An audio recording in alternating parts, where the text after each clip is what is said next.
नमस्कार दोस्तों। इस वीडियो में हम लोग बात करेंगे साइबर डिफेंस के बारे में। ये भी एक टर्म यूज होता है कई बार और काफी पॉपुलर टर्म है ये। इसके बारे में अगर हम बोलें तो ये साइबर सिक्योरिटी का ही एक पार्ट है, मतलब उसका एक सेक्शन है, उससे छोटा सा उसी के अंदर एक पार्ट है जो कि कॉर्पोरेट साइबर सिक्योरिटी से अलग होता है। कॉर्पोरेट की बात करें तो हम लोग सॉल्यूशंस बनाते हैं। आप अपने बिजनेस के हिसाब से हम लोग सॉल्यूशन देखते हैं कि हम लोग अपने सिस्टम्स को कैसे सिक्योर रख सकते हैं।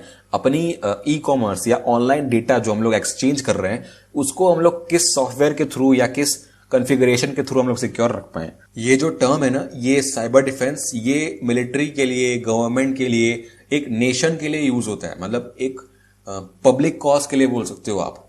ये मिशन ड्रिवन होता है, मतलब इसका कोई गवर्नमेंट एक्सपेक्ट भी होता है। फॉर एग्जांपल, हमारी जो गवर्नमेंट है वो दूसरों के ऑपरेशंस पे नजर रखना चाह रही है, दूसरे कंट्रीज पे, या जो हमारा दुश्मन है या जो वॉर के लिए जो कैंडिडेट्स हैं उन पे नजर रखना चाहती है, उन पे सर्वेलेंस करना चाहती है।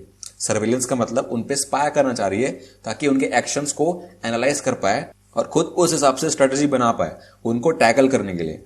तो उनके बारे में, उनके प्लान्स के बारे में जानना, इंटेलिजेंस को हायर करना, लोग हायर करना उस हिसाब से जो इंटेलिजेंस इम्प्लीमेंट कर पाए, फॉरेंसिक्स वगैरह कर पाए, और उसके बाद जो उनकी जो प्लान्स है उनको समझ पाए और फिर हमको बता पाए कि हम लोग क्या कर सकते हैं इसमें। सीक्रेट इंटेलिजेंस के लिए स्पायर्स को हायर करना, जैसे जेम्स बॉन्ड होता है ना, डिटेक्टिव टाइप का। ये जो टर्म है ना, ये मतलब रेजिस्टिव वे में यूज होता है। मतलब अटैक्स को रोकना है हमको अटैक्स को, मतलब ऐसा सोचते हैं साइबर सिक्योरिटी में कि अटैक करना है, लेकिन यहां पर अटैक रोक रहे हैं। डिफेंस का मतलब वही होता है कि हमको खुद बचे रहना है उससे।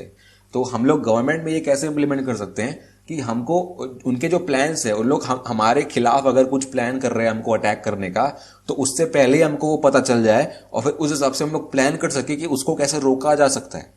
यहां पर कंपनीज की जब हम लोग बात करते हैं तो वहां पर टर्म्स आते हैं पेनिट्रेशन टेस्टिंग और फॉरेंसिक्स, जो कंपनी के ही लोग करते हैं। अगर कंपनी चाहे तो बाहर के इंडिविजुअल्स या बाहर के क्लाइंट्स से फॉलो कर सकती है, उनको हायर कर सकती है।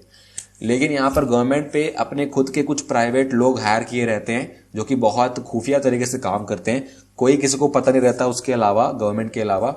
आप एनएसए के बारे में जानते ही होंगे, यूएस की एक इंटेलिजेंस एजेंसी है जो काफी सालों से चर्चा में रही है अपने मास सर्वेलेंस प्रोग्राम्स के थ्रू, जो कि ये चलाती है पूरे इंटरनेट को ट्रैक करने के लिए। ये भी एक साइबर डिफेंस का तरीका है उसको, कि यूएस पे या अपनी गवर्नमेंट पे ज्यादा लोग अटैक न कर पाए, या जो भी प्लानिंग हो रही है सीक्रेटली हमारी गवर्नमेंट के खिलाफ या ट्रम्प के खिलाफ, जो भी आप बोलो, तो उस हिसाब से फिर उन लोग प्लान कर सके, उनका हमारा सीक्रेट प्लान पता चल सके और फिर उन लोग प्लान बना सके और फिर उन लोग डिफेंड कर सके अटैक से। तो इनकी स्ट्रैटेजी है ये, और गवर्नमेंट यही करती है। सारी देशों की गवर्नमेंट यही कर रही है आजकल, साइबर डिफेंस को यूज कर रहे हैं। तो पहले डिफेंस क्या होता था कि हम लोग जो तोप होते हैं ना, तोप वाले बम होते हैं, जैसे बड़े बड़े न्यूक्लियर बम है या कोई ऐसा वेपन है, उससे हमको डिफेंस करना है तो हम लोग फिजिकली डिफेंस करते थे।